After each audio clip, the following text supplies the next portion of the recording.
Hey, yo, right now I'm chilling with Tupac. Bay Area's on right here. What's up, Pac? How you doing, brother? What's poppin'? What's poppin'? First off, I want to congratulate you on all your success, man, because I kind of watched you evolve. And, and even though, I think most people from the Bay Area, even though we couldn't be there by your side, we kind of felt like every episode you went through in your life that we could only see through the media, we was right there, And brothers got a lot of love for you in the Bay. Want to know when you coming back for a minute. I'm coming back for sure, and I love the Bay, and everywhere I go and every episode I've been through, I always felt like I was sharing it, the good times and the bad, with the Bay, because they the one. I felt like whatever I am, the Bay Area had something to do with making me. So if I'm bad, then they had something to do with making me. If I'm good, then they had something to do with making me. Between the East Coast, the Bay Area, and LA and Baltimore, those places made me. You know what I mean? Made me who I am and what I am, and made me stand out. And I owe them everything. It's not like saying I got love for one block. I got love for those communities, those areas, because everything about those areas made me who I am, and the people, from the littlest, crackhead, to the biggest ballers, to the teachers, to the principals in school, to the police that pulled me by the arm, everybody, to the mamas on the block, everybody, they helped raise me, and I appreciate it, because without a family, they helped me to put my family back together, just by all my fans making me who I am. Now I got a family again. Yeah. When I started rapping, I was talking about broken homes and shit. Now everybody all right again, you know what I mean? Just because of my fans being behind me, you know what I mean? And making it more than just a fan artist thing, making it more like, that's our homeboy, and we supporting them, and I appreciated that, going to jail and them making me number one. The people made me number one, you know what I mean? And I appreciated that, and I appreciate them sticking up for me when everybody be kicking me in when I'm down and everything.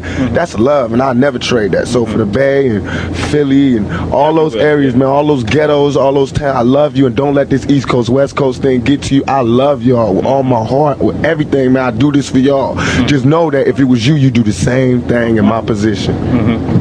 That's KC. What's poppin', man? Come back here, man. Oh, okay. That's KC, y'all. Jodeci. Doing the video for How Do You Want It. Yeah, we kicking in the trailer with these fools right now, and it's setting off the hook. On a serious note, this is what I want to ask you, man, because it seems like every time you come up, like with each album was something that would set you back, like the incident that happened in Berkeley back in the day with the police, and then the trials you went through with the lady back east, and then the situations you're going now when you getting caught up in the system. Every time you come up, it seems like it's something bringing you back down. When you caught up like that, what is it that goes through your mind when you got millions of fans out there wondering about you? It hurts me in one way because they be looking at me like, damn, you got everything, why you doing this? Yeah. And in my heart, I'd be like, damn, man, y'all know I don't want to go to jail. I'm just trying to live, you know what I mean?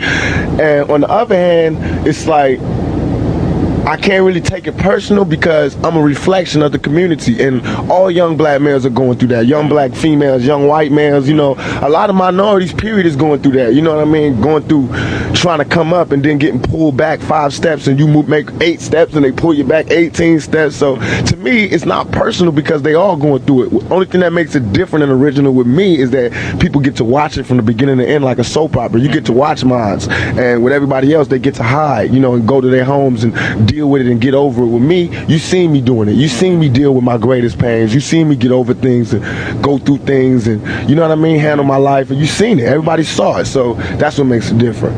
Yeah, it's like your whole life is like an open book, and after you got had the incident on the East Coast getting shot and that whole nine, what went through your head? I read a lot of stuff and I hear a lot of stuff on TV, but I've been inclined not to believe everything you read in the paper, and the things you see on TV. What went through your head as you got shot and all, the whole confrontation that you had with the people that you had it with?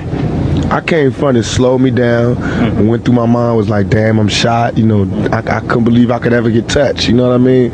So now that's why I'm more careful, and even more, some people might say disrespectful, but I'm more cautious. You know what I mean? Because I have been shot 5 times. I know what it feels like. It's like I'm cautious now. I'm not trying to be in that predicament. I know we all have choices to make, and my choices have already been made, even if I want to change it. What I learned in jail is that I can't change. I can't live a different lifestyle. This is it. This the life that they gave me. This the life that I made. You know how they say you made your bed, now lay in it. I tried to move. I can't move to no other bed. This is it. You know what I mean? Not for the courts, not for the parole board, not for nobody. This is what they gave me. All I'm trying to do is survive and make good out of the dirt, nasty, you know what I mean, unbelievable lifestyle that they gave me. I'm just trying to make something good out of that. Just like if you try to plant something in the concrete, you know what I mean? If it grow and the rose petal got all kind of scratches and marks, you're not gonna say, damn, look at all the scratches and marks on the rose that grew from the concrete. You're gonna be like, damn, a rose grew from the concrete? Yeah. Same thing with me, you know what I mean? I grew out of all this. Instead of saying, damn, he did this, just be like, damn, he grew out of that? He came out of that? That's what they should see, you know what I mean? That's exactly what I see, because, brother, you must be truly blessed. You know what I'm saying? To go through all the trials and tribulations you've been through, and still, you still maintaining. And even now, they still coming. You got these demons and obstacles that up with that? They just keep coming down harder and harder. Every time you turn around, you got somebody knocking on your door trying to take something from you, right? Come harder and harder, and that's what kills me. It's like every time I think this is it, and I go all out to beat that, I win. Or I lose, and then I come into the next one. It's worse. It's even worse. Like it's like like the Twilight Zone, because it's like some evil, unstoppable shit that it just won't let me go. It's just got his hands on me, and it just want to see me fail. And in my mind, sometimes when I'm drunk or I'm just laying down, I'll be thinking like, damn, is this true? Will I fail? Am I supposed to fail? I mean, should I just stop trying and give up? But then I'll be like, nah, hold on. That's exactly what they waiting for me to do. Is to just say, this is too much. I can't take it and give up. So now it's a fun little game that I cry at sometime, I laugh at sometime, I smile, I have good times and bad times, but it's a game. It's this game of life. Do I win or do I lose? I know one day they're gonna shut the game down, but I have to have as much fun and get around the board as many times as I can before it's my turn to leave. That's for real. And that's it. That's for real. We chilling with Tupac right now. We're gonna come back with some more Tupac. We just lounging in this trailer. Me and Ellie, at the set. All right, we'll be right back. Hey, we back chilling with Tupac. This man is multimedia. Not only is he a recording artist, he's also an actor. But before we get into the acting, I want to say, how did you first get down with Suge Knight and Death Row? Suge, I used to always see Suge. When they did the soundtrack for Murder Was the Case, it was when I was going through all those legal problems, and he was like, yo, give me a song, dog. And I was like, yeah, you can get whatever you want. Gave him a song, and it was like the most I ever got for a soundtrack. I mean, the most I ever got for a song. It was damn near album budget. I mean, I think I got like something like 200,000 or 150,000 for one song. And the song, they didn't even use it, but I still got paid. You know what I mean? I got paid for everything I did on the soundtrack. And I think I did like 2 songs or something.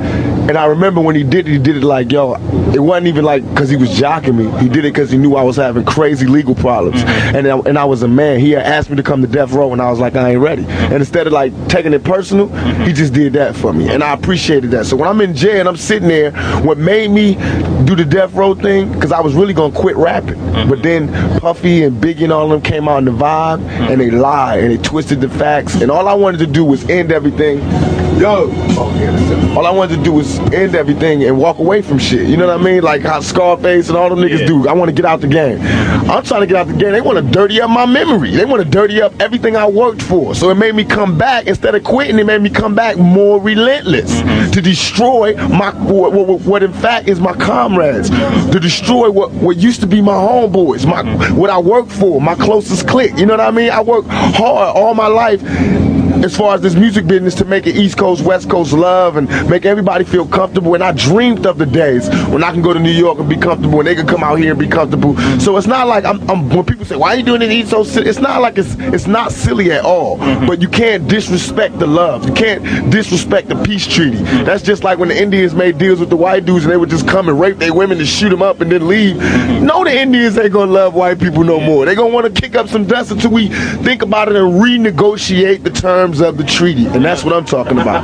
That's where y'all at right now. We gotta have this beef and this war and these words and this dialogue until we can renegotiate the terms of the treaty. I love the East Coast. I'm from the East Coast. But they have to understand that you can't just be saying shit about us and think that we're not gonna take it personal. You can't just be calling us fakers and pretenders and non-creative motherfuckers and we can't freestyle and this and that and this and think we just gonna be like, oh, well, that's cool, we love them because they started it. Hell no, we gonna take it personal. Just like a kid would when his bigger brother who ain't doing shit is all of a sudden, you know, that's just like the little brother making hella cash and the bigger brother's like, you owe it all to me.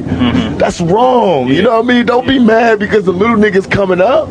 You know what I mean? Now, do you think the East Coast West Coast rivalry is like both coasts, or because a lot of people think it's more Bad Boy Death Row? It is. It's not both coasts. What it is was that the East Coast, the people on the East Coast are real proud, real cultural, and real strong, just like we are on the West Coast. And so what happened was Biggie came at a time, just like what Hitler did with the Jews. Biggie came at a time when they were open to somebody saying, we're the master race, and these guys are nothing, and they're pretenders, and this is why we not making it in the business is because of these guys. This is why we not doing nothing because of these guys.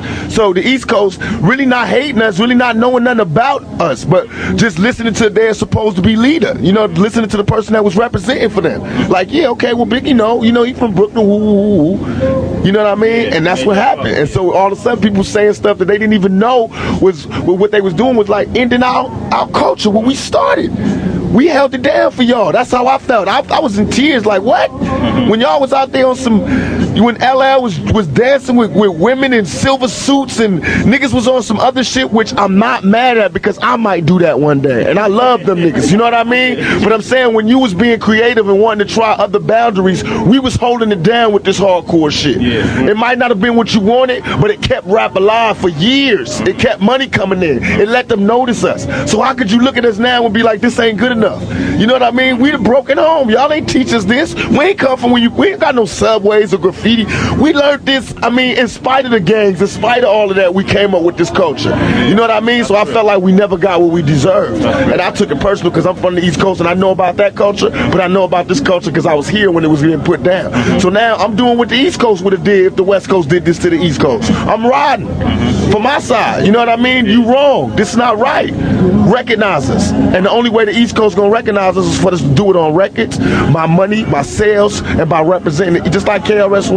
When PM Dawn got on stage and he had talk shit about him, what did KRS-One do? So why are people telling me I'm wrong for doing what I'm doing? They love KRS-One. He is hip-hop. Am I correct? That's true. Right. So I'm hip-hop. I'm mad at Biggie. I'm rushing the nigga. What's the problem?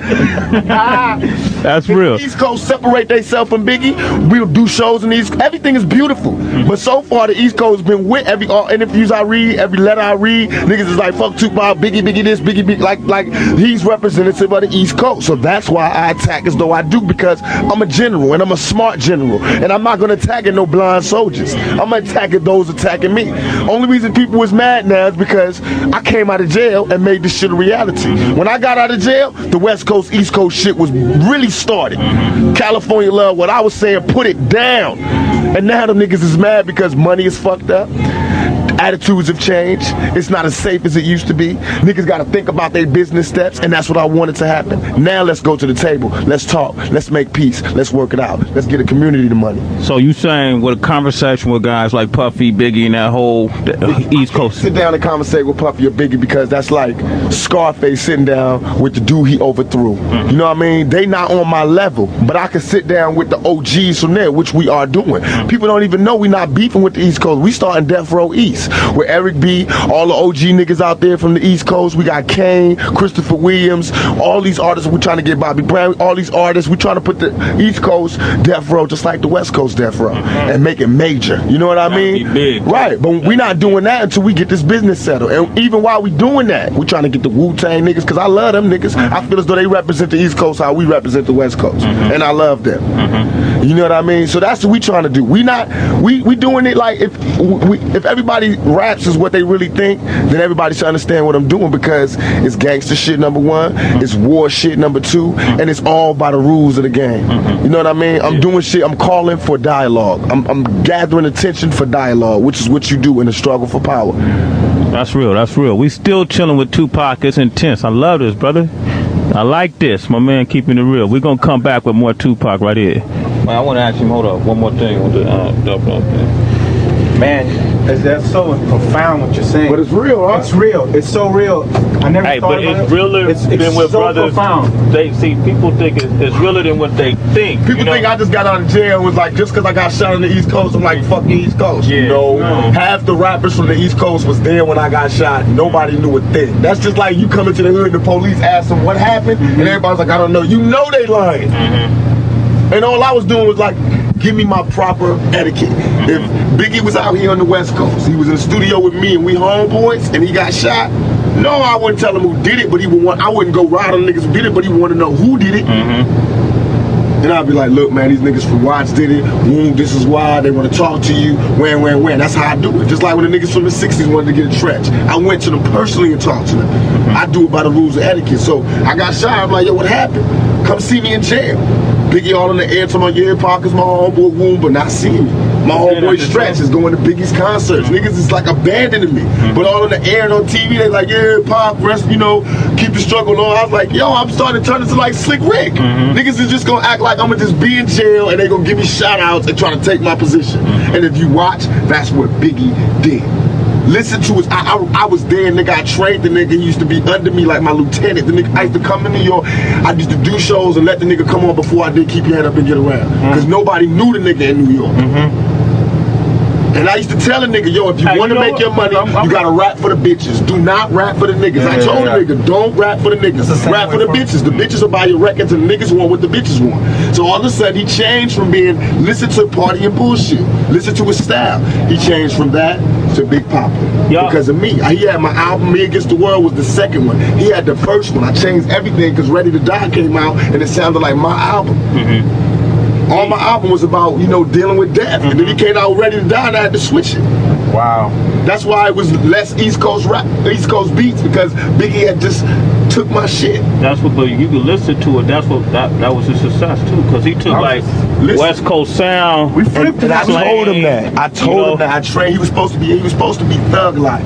All while he was coming up, I used to let him come on stage with me. He was screaming Thug Life. Hey, because he was like, I hate Brooklyn. I hate New York. I'm out with them niggas puffy cheating me. Woo woo woo. All of a sudden he blew up, and he wasn't saying Thug Life. So I started getting mad, and I was seeing the niggas plays. He was hugging me, yo, Pac, yo, thank you, was the only nigga that woo woo. But he told me like about a week before I got shot. He knew the nigga that was shot me, and he was like, Pac, don't hang around this nigga. We walked in with the nigga that shot me. That ended up shooting me. He's like, Pac, don't fuck with this nigga, because I knew the nigga too. He was my co-defendant. And I was like, what you mean? He's like, I'll talk to you about it later. And we didn't talk. The next time I saw him was at the studio where I got shot. So I knew he knew what happened. So I was like, Biggie, what happened? He kept sending me messages like a bitch, like I'ma come see you. No, nigga, what happened? While I'm in jail, strangers is telling me, yo, you don't know? Biggie homeboy shot you. Cause they bragging, they telling they niggas in jail, yo, we just got Pac, woo, woo, woo. And my cousin was in jail in New York, cause I got family out there. He's sitting right there while the niggas get in the car going, yo, my homeboys just jacked that nigga Tupac. So that's how I knew who shot me, what happened, and everything. They mad because I know what happened. That's why they all, it's Biggie and them, they're not riding. That's why what I'm doing, I know what I'm doing. I'm destroying her. I fucked his wife. I'm fucking him in the game. I'm destroying him. He lives by the rules of the game. He lives off a mafia image. I'm bringing him, showing how he totally disregarded the rules of the game, and he's everything but a mafia nigga. You reinventing it. Right. I'm showing him. You know what I mean? If anybody's a mafia nigga, me, nigga. I fucked your bitch. I took 5 shots. I went in your crew. I mean, I just what? I went to New York. They don't do shows out here. I did Saturday Night Live. Y'all forgot. Live in New York where everybody knew I was going to be there on stage, no problems. Went to the clubs, everything. In the middle with my West Side ride. You know what I mean? Because I'm real about it. I don't hate New York, but if y'all don't understand it, then fuck it. You get rolled over too. Because I hear y'all. I was in jail and I heard what they were saying on the radios. You know how we got the wake up show? Right. You know they got their own shows. They got their little mixed shows with Red Alert and this nigga and that nigga and what's